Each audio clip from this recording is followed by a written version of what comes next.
Assalamualaikum warahmatullahi wabarakatuh. Salam, Om Swastiastu, Namo Buddhaya, salam kebajikan bagi kita semua. Selamat pagi teman-teman sekalian. Izin memperkenalkan kelompok kami terlebih dahulu. Kami dari kelompok 11 dari kelas akuntansi 2024E ingin mempresentasikan materi pada mata kuliah Warganegara pada pagi hari ini, yaitu materi geostrategis. Bisa next slide.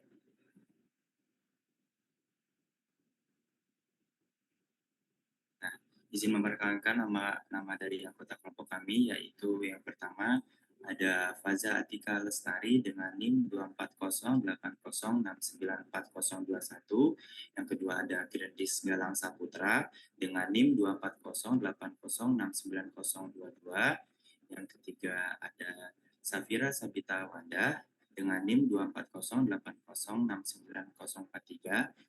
Lalu ada Nur Ilya Zen dengan NIM 24080691116.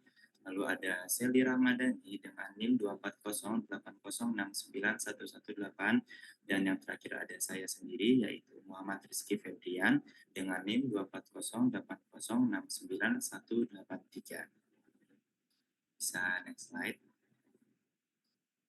Baik, sebelum memasuki topik pembahasan utama pada materi geostrategis, izinkan saya membacakan pendahuluan terlebih dahulu agar teman-teman sekalian bisa mengenal lebih dalam terkait awal dari geostrategis. Nah, jadi geostrategis ini mengkaji bagaimana sebuah posisi geografis suatu wilayah dalam sebuah negara.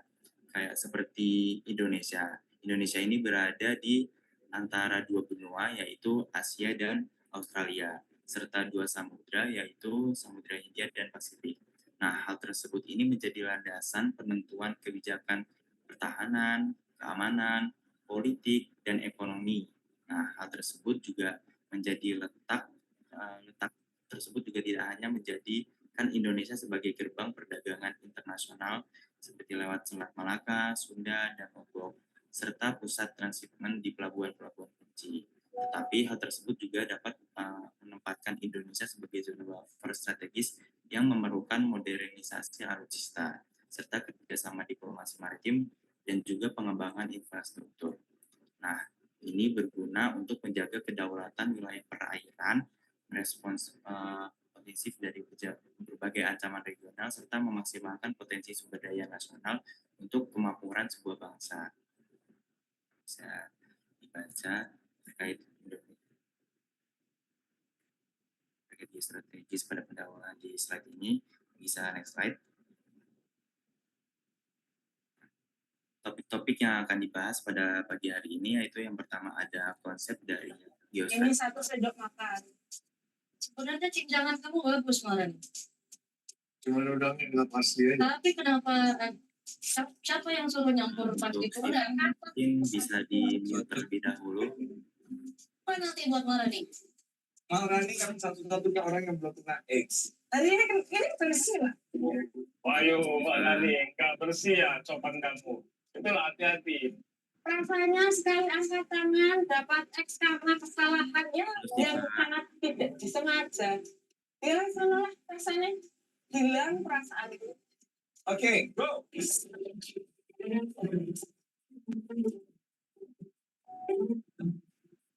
Ini karena aku gagal sebelumnya itu cuma masalah kecil soal apakah mic-nya bisa dimatikan?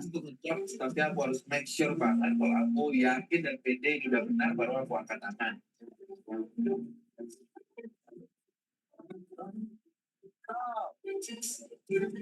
Baik, lanjut saja. Masalah topik yang akan dibahas daripada materi geostrategis pada pagi hari ini yaitu yang pertama konsep dari geostrategis, yang kedua yaitu unsur-unsur geostrategis, yang ketiga contoh penerapan geostrategis dalam sebuah negara, dan yang keempat ada analisis indikasi radikalisme dalam kehidupan bangsa dan negara. Bisa next slide. Baik, terkait konsep geostrategis akan dijelaskan oleh teman saya yaitu Girdis Galang Saputra. Untuk Girdis Galang Saputra, waktu dan tempat saya persilakan. Baik, terima kasih Feby atas waktunya. Di sini saya akan menjelaskan tentang konsep geostrategis.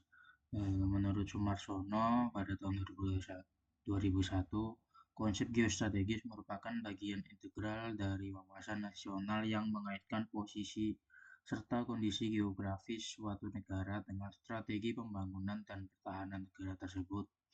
Dalam konteks Indonesia, geostrategis diwujudkan melalui penerapan wawasan Nusantara yang menjadi landasan dalam bentuk cara pandang bangsa Indonesia terhadap diri dan lingkungannya. Wawasan ini mengutamakan persatuan dan kesatuan nasional sebagai prioritas utama dalam kehidupan berbangsa dan bernegara. Sementara itu, menurut Tim Pendidikan Kewarganegaraan MBK UNESA 2022, geostrategis didefinisikan sebagai cara yang digunakan suatu bangsa untuk memanfaatkan kondisi geografisnya demi mencapai tujuan nasional. Dalam konteks Indonesia, konsep ini sangat penting mengingat posisi strategis Indonesia di antara dua benua dan dua samudra, serta karakteristik wilayahnya yang terdiri atas ribuan pulau. Oleh karena itu, geostrategis Indonesia menekankan pada pentingnya menjaga integrasi dan kesatuan wilayah sebagai kunci utama untuk mewujudkan cita-cita nasional. Sedangkan secara umum, konsep geostrategis dapat dipahami sebagai pendekatan strategis dalam proses pembangunan nasional dan pertahanan negara yang disusun berdasarkan kondisi geografis bangsa tersebut.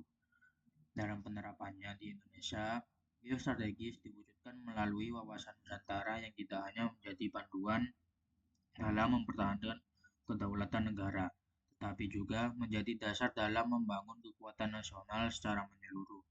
Dengan menjunjung tinggi persatuan, menjaga keutuhan wilayah, serta memperkuat ketahanan nasional, Indonesia berupaya untuk mewujudkan tujuan nasionalnya, sebagaimana tercantum dalam pembukaan UUD 1945. Mungkin itu saja dari saya kembalikan pada Vivian.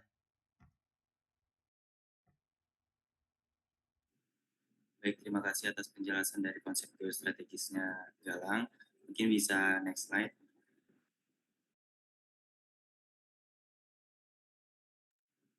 Pembahasan selanjutnya yaitu terkait unsur-unsur dari geostrategis. Nah, pada materi pada kali ini akan dijelaskan oleh teman saya Faza. Untuk Faza, waktu dan tempat saya persilakan. Oke, baik, terima kasih atas kesempatannya. Jadi materi selanjutnya ialah unsur-unsur geostrategis. Jadi unsur-unsur geostrategis mencakup wilayah, penduduk, sumber daya alam, ideologi, politik, ekonomi, dan sosial budaya. Setiap unsur ini berperan penting dalam menentukan kebijakan dan strategi suatu negara dalam menghadapi tantangan dan peluang di tingkat global. Nah, yang pertama itu ada wilayah. Jadi wilayah ini letak geografis Indonesia yang strategis, terletak di antara Samudra Pasifik dan Samudra Hindia, serta di antara benua Asia dan benua Australia, memberikan keuntungan dalam perdagangan dan pertahanan. Keberadaan ribuan pulau yang membentuk kesatuan wilayah juga mempengaruhi strategis pertahanan dan keamanan negara.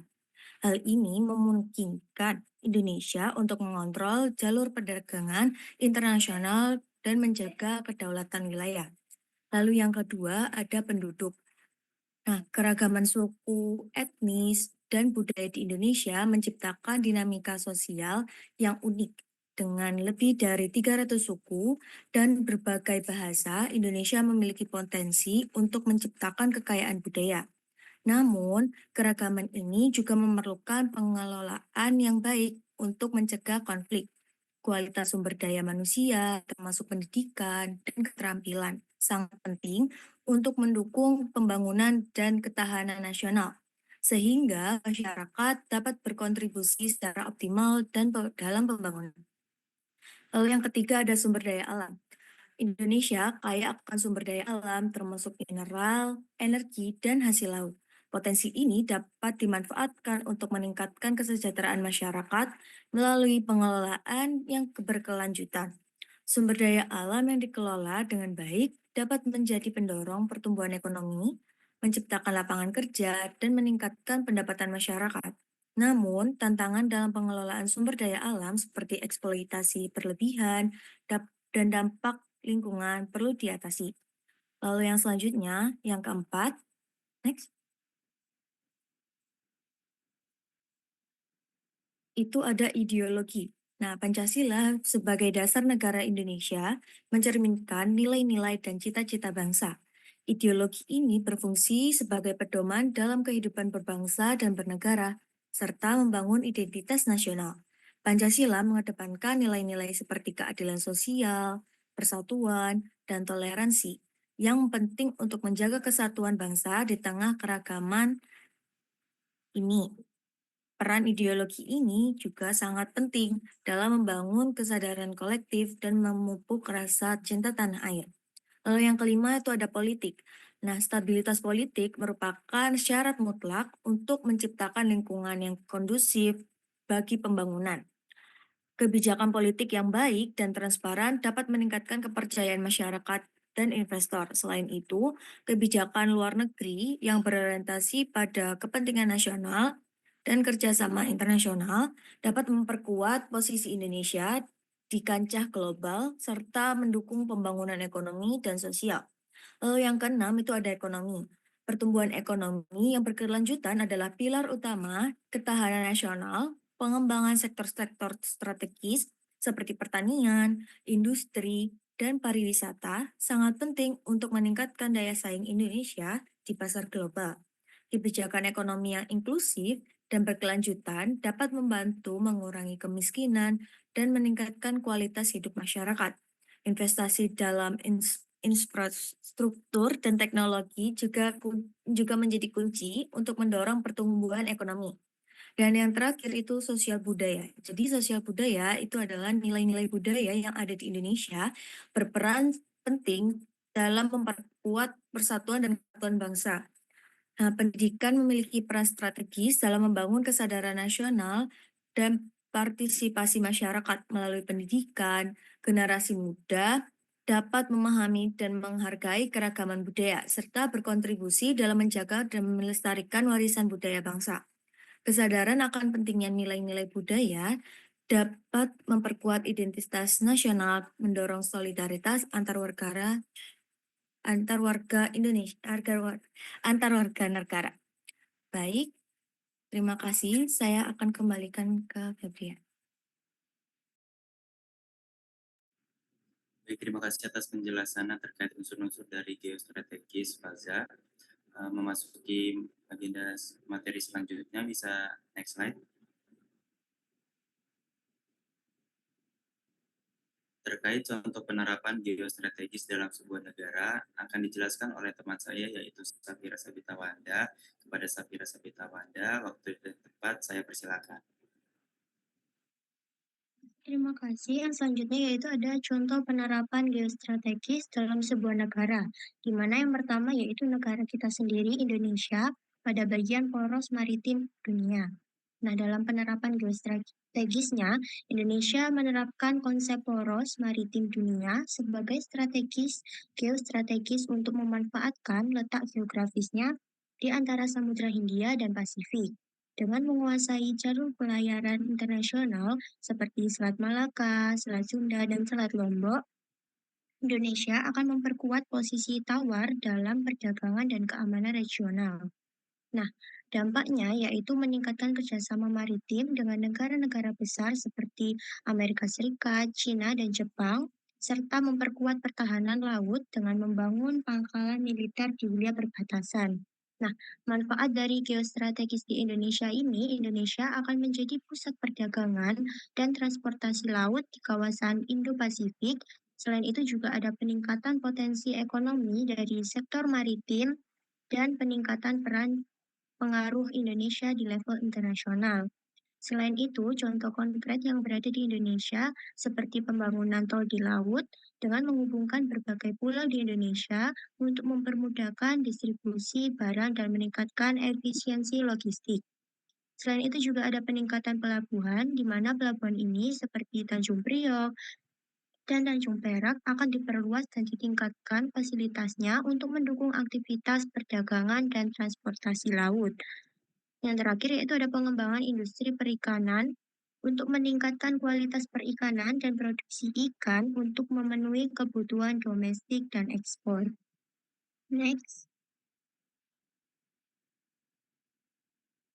Nah, yang selanjutnya yaitu ada negara Singapura, di mana pada bagian hukum, logistik, dan keuangan global. Penerapan geostrategisnya, yang pertama itu ada Singapura akan memanfaatkan letaknya di ujung semenanjung Malaya dekat Selat Malaka, salah satu jalur pelayaran tersibuk di dunia. Yang kedua yaitu menjadi pusat perdagangan, pelabuhan, dan keuangan yang sangat strategis di Asia Tenggara. Dampaknya yaitu menjadikan negara dengan pelabuhan tersibuk di dunia dan daya saing ekonomi tinggi meski memiliki wilayah kecil dan minim sumber daya alam. Nah, Singapura sendiri merupakan Selat Malaka pada salah satu jalur pelayaran yang tersibuk di dunia, sehingga posisi Singapura ini menjadi letak yang sangat strategis dalam penerapan geostrategisnya. Yang ketiga yaitu ada negara Turki, di mana menjadi penghubung Asia dan Eropa. Dengan penerapan geostrategisnya, Turki ini akan menggunakan posisi geografisnya yang unik, terletak di dunia di dua benua seperti titik penting antara Asia, Eropa, dan Timur Tengah. Selain itu juga memainkan peran sentral dalam konflik regional dan menjadi jalur energi dari Timur Tengah ke Eropa. Dampaknya yaitu menjadi anggota NATO dan mitra penting dalam isu pengungsi, energi, dan stabilitas kawasan. Selain itu juga pengaruh diplomatik yang besar di kawasan Eurasia.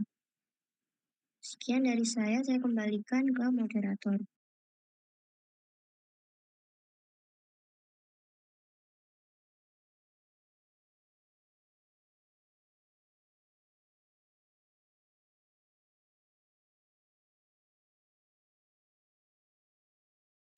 Oke, baik. Terima kasih atas penjelasannya karena moderator kita terkendala jaringan.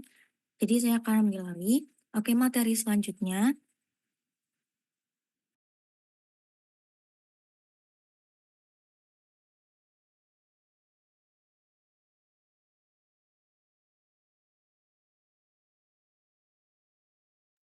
Akan dijelaskan oleh rekan saya, Z.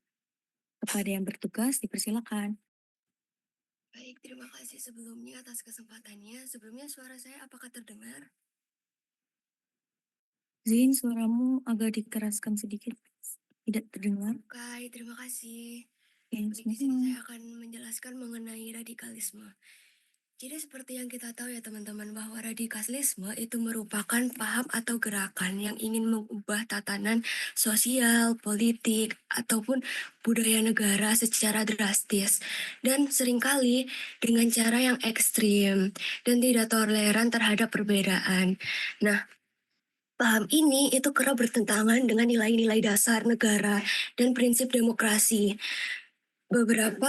Di sini tuh ada beberapa indikasi radikalisme teman-teman yang dapat muncul di kehidupan berbangsa dan bernegara. Yang pertama itu ada intoleransi terhadap perbedaan. Intoleransi terhadap perbedaan itu ketidakmauan seseorang menerima keberagaman agama, suku, ras, ataupun pandangan politik, serta kecenderungan menganggap dirinya sendiri itu adalah orang yang paling benar, kayak gitu. Nah, contohnya itu dapat kita lihat di kehidupan sehari-hari. Kayak contohnya tuh ada seorang siswa yang menolak berteman dengan teman sekelasnya karena teman sekelasnya itu berbeda agama. Kayak ya, terus dia itu menganggap agama yang dianut sama temannya itu adalah agama yang sesat. Contohnya seperti itu. Kemudian yang kedua itu menggunakan kekerasan. Di sini itu upaya mencapai tujuan melalui cara kekerasan seperti terorisme, pemberontakan, atau tindakan ekstrim lainnya. Di Indonesia itu udah terjadi terorisme ya teman-teman. Contohnya itu kayak terorisme di bom gereja Surabaya pada tahun 2018 yang menewaskan kurang lebih sekitar 28 orang. Seperti itu. Lalu selanjutnya ada menolak sistem hukum yang berlaku. Nah, penolakan terhadap hukum negara karena dianggap tidak sesuai dengan pandangan kelompok radikal serta dorongan untuk mengganti dengan sistemnya sendiri. Jadi ini tuh sekelompok orang yang memiliki ideologinya dia sendiri. Contohnya kayak kan waktu itu kan pernah ya kayak ada orang yang mengaku sebagai dirinya itu nabi. Contohnya tuh kayak gitu. Terus 4, memaksakan ideologi. Nah, di sini tuh upaya mempengaruhi atau memaksakan pandangan ideologis kepada orang lain melalui propaganda, ajakan, ataupun tekanan. Contohnya itu seseorang terus-menerus memaksa temannya untuk mengikuti pandangan politiknya, kayak gitu. Kemudian yang kelima, anti bineka dan anti nasionalisme, yaitu penolakan terhadap keberagaman dan ide bahwa negara harus tunduk pada satu ideologi tunggal dan bertentangan dengan prinsip Bhinneka Tunggal Ika.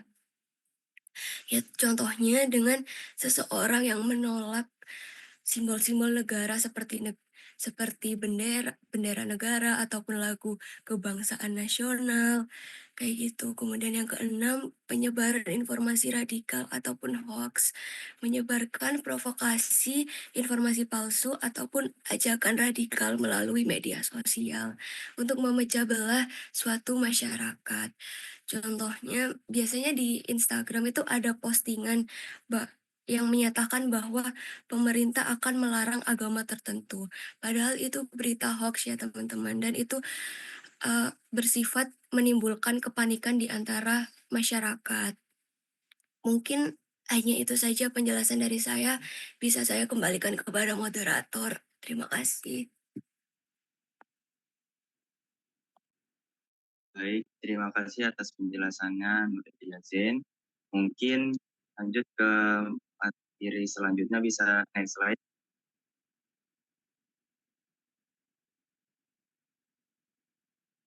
Oke, baik, materi yang selanjutnya yaitu terkait kesimpulan dari geostrategis akan dijelaskan oleh teman saya yaitu Sally. Untuk Sally Ramadhani, waktu di tempat saya persilakan. Baik, terima kasih. Jadi di sini saya akan menyimpulkan dari materi yang sudah dipresentasikan oleh kelompok kami. Nah, geostrategis merupakan pendekatan strategis yang memanfaatkan kondisi geografis suatu negara untuk mencapai tujuan nasional. Nah, geostrategis ini itu mencakup aspek pembangunan, pertahanan, dan ketahanan negara. Di Indonesia sendiri, konsep ini itu diwujudkan melalui wawasan Nusantara yang menekankan persatuan, integrasi wilayah, dan penguatan ketahanan nasional. Wawasan ini bertujuan untuk menjaga persatuan dan kesatuan bangsa di tengah keragaman serta tantangan global. Untuk unsur-unsur geostrategis sendiri itu saling berkaitan, yang terdiri dari wilayah yang luas dan terdiri dari ribuan pulau. Lalu yang kedua ada jumlah penduduk yang besar dan tersebar. Yang ketiga ada kekayaan sumber daya alam yang melimpah. Dan yang keempat ada sistem ideologi, politik, ekonomi, dan budaya yang membentuk identitas bangsa. Nah, semua unsur ini tuh saling mempengaruhi dan membentuk strategi negara untuk menjaga kedaulatan dan mencapai tujuan pembangunan nasional. Sebagai bentuk penerapan nyata dari geostrategi sendiri, Indonesia itu mengembangkan visi sebagai poros maritim dunia. Letaknya yang berada di jalur pelayaran internasional menjadikan Indonesia itu memiliki posisi penting dalam rantai logistik global. Selain Indonesia, ada negara lain seperti Singapura yang memanfaatkan letaknya sebagai pusat logistik dan keuangan dunia. Dan Turki yang menjadi penghubung strategis antara Asia dan Eropa. Namun, posisi strategis ini tuh juga membawa beberapa tantangan. Misalnya Indonesia itu pernah menghadapi konflik perbatasan dengan Malaysia di Selat Malaka yang berkaitan dengan batas wilayah laut. Nah, ancaman ini tuh juga tidak hanya datang dari luar, tapi juga bisa dari dalam negeri seperti penyebaran paham radikalisme yang berpotensi memecah belah persatuan bangsa. Oleh karena itu, penting bagi setiap warga negara untuk memiliki kesadaran geostrategis, yaitu memahami bahwa letak dan kondisi geografis Indonesia membawa tanggung jawab besar untuk menjaga stabilitas dan kedaulatan negara. Kesadaran ini tuh juga harus disertai dengan sikap aktif dalam menolak radikalisme serta mendukung upaya integrasi nasional agar Indonesia itu tetap kuat, bersatu, dan berdaulat di tengah dinamika global yang terus berubah. Boleh di next slide?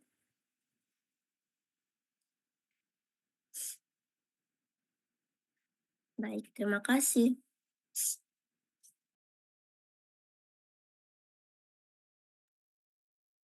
Baik, terima kasih atas penjelasan dari kesimpulannya terkait materi geostrategis pada pagi hari ini sekali. Memasuki agenda selanjutnya yaitu saya membuka agenda sesi tanya jawab dengan 2 sesi, di mana tiap sesinya ini dibuka 3 pertanyaan.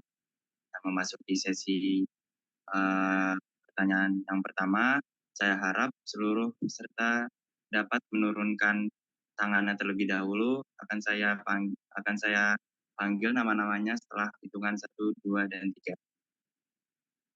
Oke, baik. Dalam hitungan 1, 2, 3.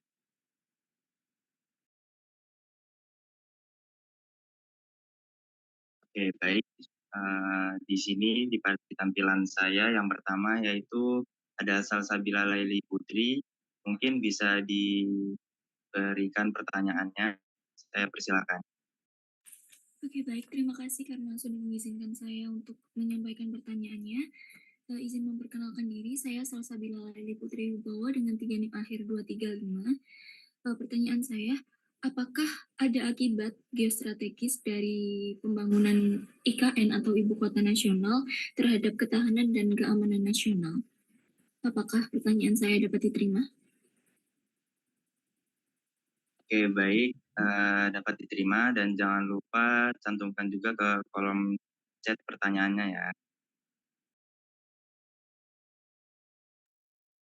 Oke, baik. Tampilan saya yang kedua yaitu ada Sandria Fatma.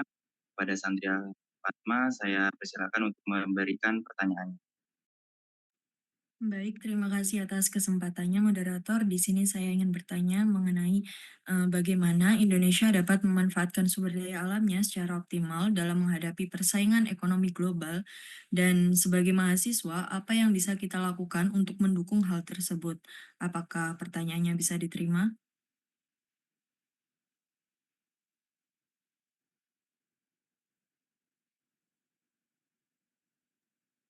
Oke, baik. Dapat diterima. Mungkin bisa juga dicantumkan ke kolom chat ya pertanyaannya. Baik. Oke, baik. Tampilan saya yang ketiga yaitu ada Novita Rianti. Pada Novita Rianti, saya persilakan untuk memberikan pertanyaannya. Baik, terima kasih. Perkenalkan, saya Novita Rianti Triastuti dengan NIM akhir 005. Izin bertanya, jika Indonesia gagal memanfaatkan posisi geostrategisnya untuk memperkuat konektivitas antar wilayah laut, udara, dan darat, apa dampaknya terhadap integrasi nasional dan stabilitas politik di masa depan? Terima kasih.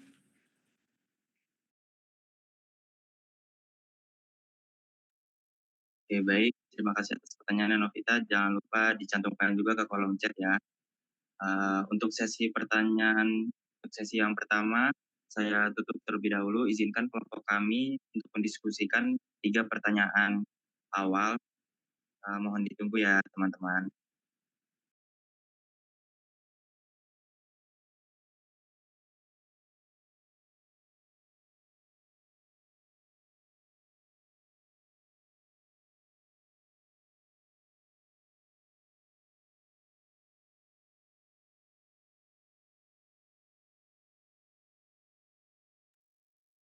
Oke, baik. Di sini sudah ada teman saya yang sudah siap menjawab.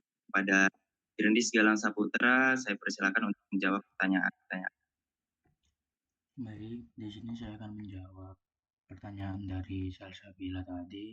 Apakah ada akibat geostrategis yang timbul dari pembangunan IKN atau Ibu Kota Nusantara terhadap ketahanan dan keamanan nasional? Menurut kelompok kami, jawabannya iya. Pembangunan Ibu Kota Nusantara atau bisa disebut IKN memiliki beberapa akibat geostrategis yang signifikan terhadap ketahanan dan keamanan nasional di Indonesia. Mungkin di sini ada beberapa dampaknya, yaitu seperti pergeseran pusat strategis nasional itu dari barat ke tengah, Kalimantan Timur memindahkan ibu kota dari Jakarta ke Kalimantan. Selanjutnya ada keamanan wilayah dan kedaulatan. Seperti Kalimantan Timur relatif aman dari bencana alam besar dan jauh dari konflik perbatasan seperti di Papua atau Natuna. Lalu ada pembangunan IKN, diikuti pembangunan pos-pos militer strategis baru di Kalimantan. Dan juga ada isu keamanan lingkungan dan sosial seperti potensi konflik lahan dan sosial dengan masyarakat adat atau penduduk lokal. Dan terakhir ada peningkatan daya tawar geopolitik. IKN bisa menjadi simbol modernisasi dan netralitas geopolitik yang dapat memperkuat posisi Indonesia sebagai negara maritim dan pemimpin kawasan ASEAN. Mungkin itu jawaban dari saya. Apakah Salsabila bisa dipahami? Sudah cukup atas jawabannya, terima kasih.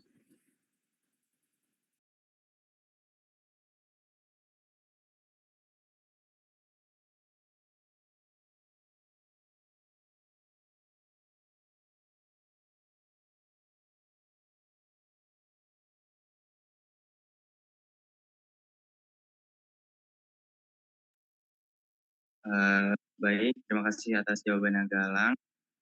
Selanjutnya yaitu pertanyaan dari Novita Rianti akan dijawab oleh teman saya yaitu Safira. Untuk Safira, waktu dan tempat saya persilakan. Baik, terima kasih pada moderator. Izin menjawab untuk pertanyaan dari Novita tadi. Jika Indonesia gagal memanfaatkan posisi geostrategisnya untuk memperkuat konektivitas antara wilayah laut, udara, dan darat, apa dampak terhadap integrasi nasional dan stabilitas politik di masa depan?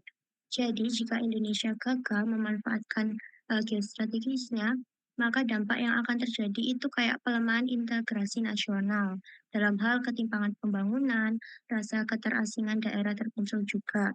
Selain itu ada ancaman disintegrasi dan separatisme seperti di wilayah Papua dan wilayah rawan lainnya, serta pengaruh asing. Selain itu juga dalam peluang ekonominya yang akan hilang, seperti tidak maksimalnya posisi Indonesia sebagai poros maritim dunia dan investasi dan logistik mahal. Selain itu, meningkatnya konflik sosial dan horizontal seperti ketimpangan dan keterisolasian bisa memicu konflik berbasis identitas atau perebutan sumber daya antar negara. Nah, selain itu juga ada menurunnya legitimasi pemerintahan pusat. Jika rakyat di wilayah terpencil merasa pembangunannya tidak merata, maka kepercayaan terhadap pemerintah akan menurun. Jadi tanpa adanya penguatan konektivitas nasional, Indonesia akan berisiko untuk menghadapi atau berdampak pada hal yang sudah saya jelaskan tadi. Untuk Novita, apa bisa diterima? Bisa, terima kasih Safira.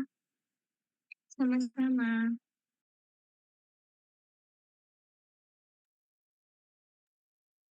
Baik, terima kasih atas jawaban Safira dan juga pertanyaan dari Novita. Memasuki pertanyaan yang terakhir yaitu pertanyaan dari Sandria akan dijawab oleh teman saya yaitu Seli Ramadhani. Pada Seli Ramadhani saya persilakan. Baik, terima kasih. Jadi di sini Indonesia itu bisa memanfaatkan sumber daya secara optimal dengan beberapa cara, yaitu diantaranya itu hilirisasi industri yang dimana cara ini itu mengolah bahan mentah menjadi produk jadi, biar nilai jualnya itu naik. Lalu ada penguatan teknologi dan riset supaya Indonesia itu bisa mandiri dan nggak terus-terusan mengekspor bahan mentah. Lalu ada perbaikan infrastruktur agar distribusi dan produksi itu semakin lancar, pengelolaan berkelanjutan. Hal ini tuh penting karena biasanya kan kayak perusahaan-perusahaan itu mengeksploitasi sumber daya alam asal-asalan kan. Nah, pengelolaan berkelanjutan ini tuh penting agar tetap menjaga lingkungan. Lalu ada kerjasama internasional dan investasi sehat. Tapi tetap harus mengutamakan kepentingan nasional. Nah, sebagai mahasiswa sendiri, kita itu bisa bantu kayak belajar dan meningkatkan skill sesuai bidang, khususnya itu teknologi, ekonomi, dan lingkungan. Lalu mengikuti kegiatan riset atau diskusi soal pengelolaan sumber daya alam, mengedukasi masyarakat tentang pentingnya sumber daya alam dan keberlanjutan, dan yang terakhir itu menyuarakan kebijakan yang berpihak ke rakyat dan lingkungan. Apakah sudah menjawab, Jawabannya sudah Sandria? sangat memuaskan. Terima kasih, Sally.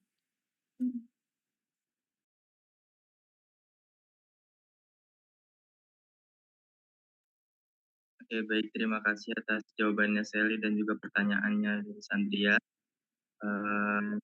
Baik, dari teman-teman sekalian memasuki sesi pertanyaan yang kedua. Saya buka 3 pertanyaan lagi. Di sini sudah ada yang respen dari yang sesi sebelumnya, yaitu di tampilan saya yang pertama ada Brenda. Mungkin pada Brenda saya persilakan untuk menyampaikan pertanyaannya.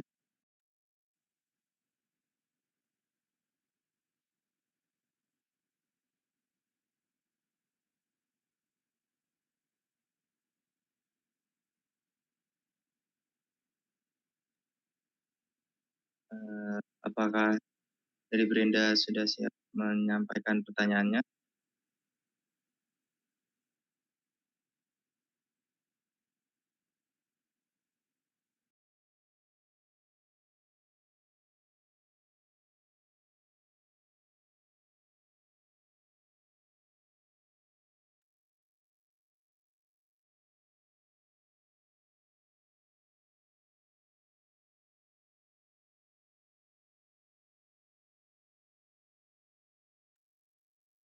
Oke, baik. Dikarenakan Brenda terjadi kendala, mungkin lanjut ke pertanyaan kedua terlebih dahulu. Di tampilan saya yaitu ada Hani Nailushifa. Kepada Hani Nailushifa, saya persilakan untuk menyampaikan pertanyaannya. Terima kasih atas kesempatannya. Perkenalkan, nama saya Hani Sifat Zahra dengan NIM akhir 065. Izin bertanya, tadi sudah dijelaskan ya tentang Indonesia memiliki posisi geostrategis yang sangat penting. Nah, tantangan apa yang akan dihadapi oleh Indonesia dalam geostrategis dan bagaimana warga dan kebijakan pemerintah untuk mengatasi hal tersebut?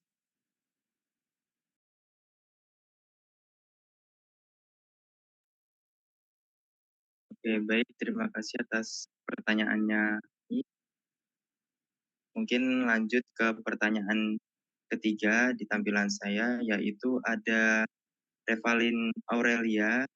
Kepada Revalin Aurelia, saya persilakan untuk menyampaikan pertanyaannya. Baik, sebelumnya terima kasih atas kesempatannya moderator. Izin memperkenalkan diri, nama saya Ravan Aurelia Putri dari NIM 089 kelas akuntansi 2024E. Nah, belakangan tahun terakhir ini kan Laut Natuna Utara menjadi sorotan internasional ya, setelah kapal-kapal Cina kembali masuk ke wilayah yang menjadi bagian dari zona ekonomi eksklusif Indonesia. Nah, kejadian ini mempertegas tantangan geostrategis Indonesia dalam mempertahankan kedaulatan maritim di tengah persaingan kekuatan besar di kawasan Indo-Pasifik. Nah, bagaimana Indonesia mengelola strategi geostrategisnya untuk mempertahankan kedaulatan di Laut Natuna Utara di tengah klaim sepihak dari Cina? Mungkin itu saja yang bisa saya sampaikan. Apakah dapat dipahami pertanyaannya? Oke, baik. Terima kasih atas pertanyaan Revalin. Jangan lupa cantumkan juga ke kolom chat ya pertanyaannya. Oke, terima kasih.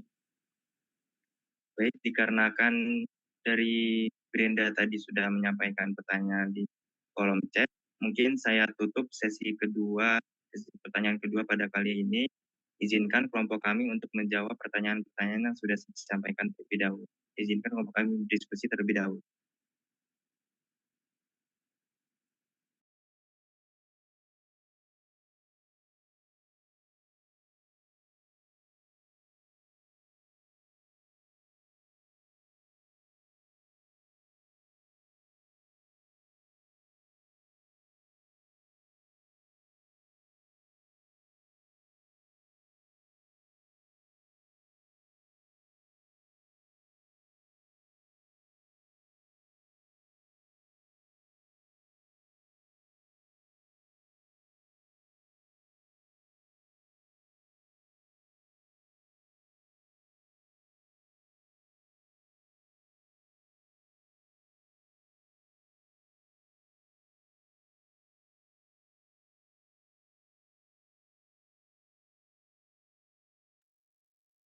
Oke, baik. Izin kelompok kami menjawab pertanyaan dari Brenda terlebih dahulu. Untuk pertanyaan dari Brenda akan dijawab oleh teman saya yaitu Faza Atika Lestari. Kepada Faza Atika Lestari, waktu dan tempat saya persilakan.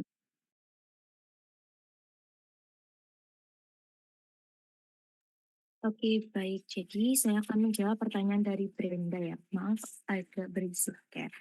Jadi tadi pertanyaannya sejauh mana Indonesia dapat mempertahankan posisi netral dalam persaingan antara Amerika Serikat dan Tiongkok, gitu kan? Nah, jadi setahu saya Indonesia ini masih mampu mempertahankan posisi netral. Nah, berkat strategi diplomasi yang seimbang dan dukungan dari kerangka regional seperti ASEAN.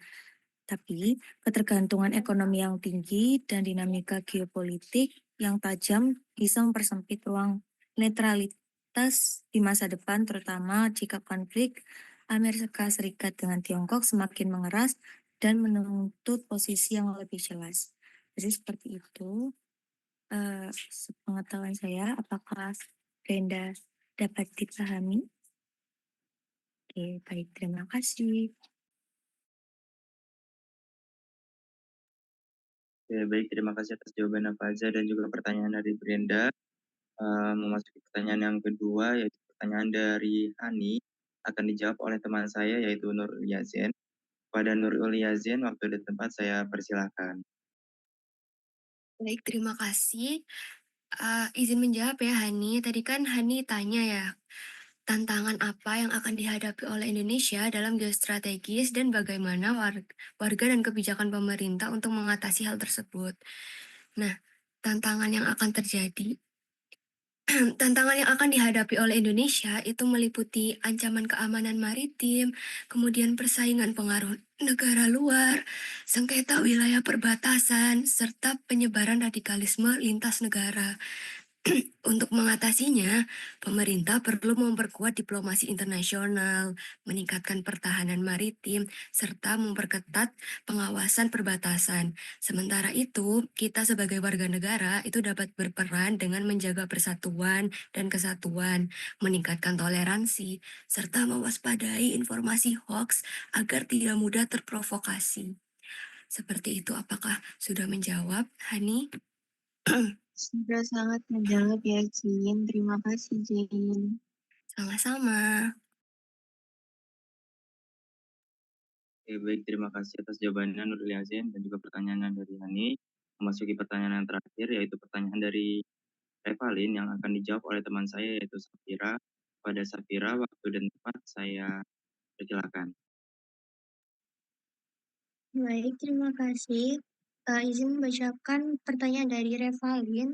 Bagaimana Indonesia ini akan mengelola strategis geostrategisnya untuk mempertahankan kedaulatan di Laut Natuna Utara di tengah klaim sepihak dari Cina?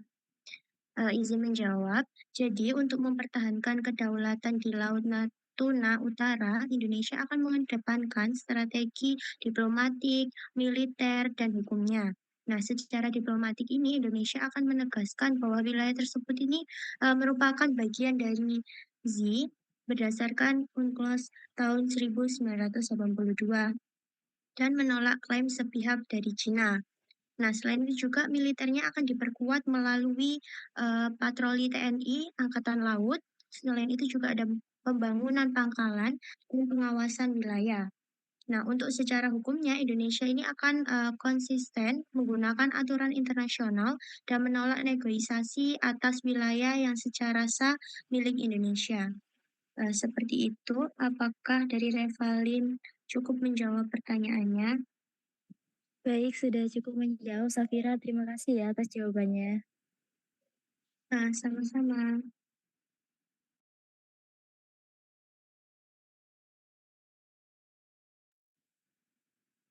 Oke, baik. Terima kasih atas jawabannya Safira dan juga pertanyaannya Revalin.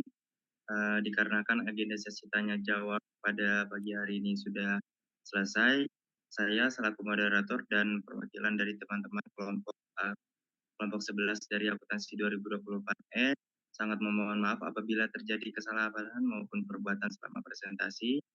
kami tutup. Wassalamualaikum warahmatullahi wabarakatuh.